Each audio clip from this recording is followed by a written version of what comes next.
Perkenalkan, nama saya Douglas Onto. Saat ini saya dipercayakan untuk melayani sebagai seorang pendeta yang ada di salah satu gereja yang ada di Kota Manado.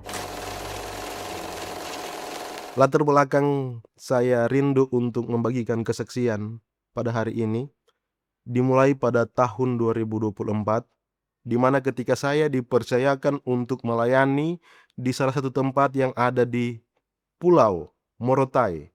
Saat itu saya masih ingat jelas di hari Jumat saya mendapati pesan WhatsApp bahwa sponsor yang selama ini membiayai saya untuk pelayanan mengatakan bahwa dia tidak akan melanjutkan lagi sponsor tersebut. Pada saat itu hati saya tidak merasa kecewa, tidak merasa takut, saya santai saja. Namun saya ingat jelas ketika di malam Selasa saya mendapat sebuah telepon dari teman, seorang pendeta. Dia mengatakan turut berduka cita. Saat itu saya kaget karena tidak ada pemberitaan ada saudara dekat atau orang yang saya kasih meninggal. Namun beberapa menit kemudian ketika saya mengkonfirmasi ternyata adik dari pada saat ini telah menjadi istri saya meninggal. Pada saat itu saya dihantui dengan rasa takut, kecewa karena saya baru kehilangan sponsor. Tiba-tiba saya mendapati ada pesan bahwa orang yang sangat dekat dengan saya itu meninggal.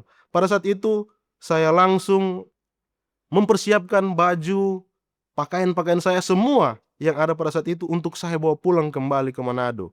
Setibanya di Manado saya mendapati istri saya dia begitu bersedih pada saat itu. Dia tidak mengetahui bahwa saya sudah kehilangan sponsor. Saya tidak memberitahukan kepadanya pada saat itu. Namun seiring berjalannya waktu, ketika dia mulai merasakan dukanya sudah tidak terlalu sedih pada saat itu, akhirnya saya memberanikan diri untuk mengatakan kepadanya bahwa saya sudah tidak lagi memiliki sponsor dalam pelayanan. Saat itu dia menatap saya dengan penuh keheranan. Dia lihat saya hanya biasa-biasa saja. Namun itu belum sesuatu yang sangat menyedihkan bagi saya. Berbulan-bulan kemudian, kurang lebih ada sekitar 4 bulan, saya mulai merasakan sedih, kecewa. Pada saat itu saya ketika bertemu dengan orang sering ditanya, "Saat ini pelayanan di mana?" Saya tidak bisa menjawab karena saya sudah tidak memiliki sponsor pada saat itu. Dan akhirnya pada saat itu saya memutuskan untuk tidak datang lagi ke gereja.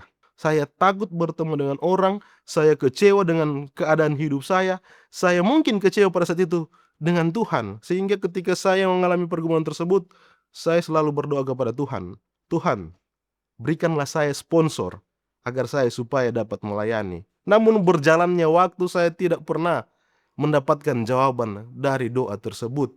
Saya lebih tidak ingin pergi ke gereja. Pada saat itu ketika ada anggota keluarga saya mengajak untuk pergi ke gereja, ya saya mandi, saya ganti baju, saya persiapkan diri untuk ke gereja.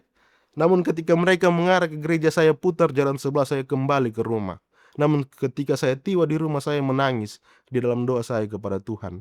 Kenapa hal ini harus terjadi? Tuhan, doa saya hanya sederhana. Saya hanya membutuhkan sponsor, tetapi tidak ada jawaban dari doa tersebut. Beberapa bulan kemudian, akhirnya saya mencoba mengganti isi dari doa saya.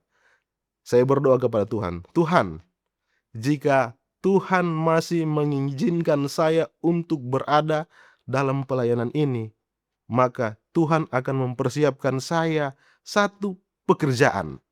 Dan saya katakan kepada Tuhan pada saat itu lewat doa saya, tidak perlu saya menjadi seorang pendeta. Apa saja pekerjaan yang Tuhan berikan, saya siap untuk menyokong pekerjaan Tuhan. Lalu satu ketika, saya masih ingat di tanggal 5 Juli, saat itu ada seorang sahabat dekat saya bersama dengan istri saya menelepon mengundang kami untuk makan. Ketika kami berbincang-bincang kurang lebih beberapa menit, kami makan menikmati makanan. Di akhir dari perbincangan tersebut, seorang sahabat ini menutup dengan satu pertanyaan, "Bagaimana jika kami mensponsori pendeta untuk pelayanan?" Saat itu saya melihat eh, pacar saya yang sekarang telah menjadi istri saya melihat dengan tatapan yang kurang percaya. Tetapi ketika saya mengganti doa saya, meminta kepada Tuhan, ada jawaban yang Tuhan kirimkan.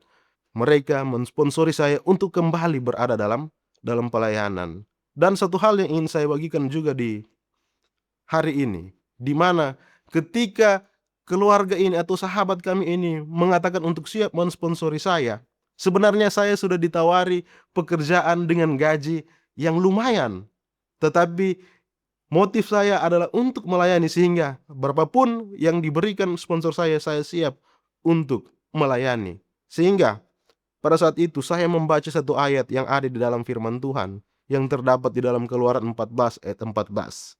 Di situ dikatakan, Tuhan akan berperang untuk kamu dan kamu akan diam saja.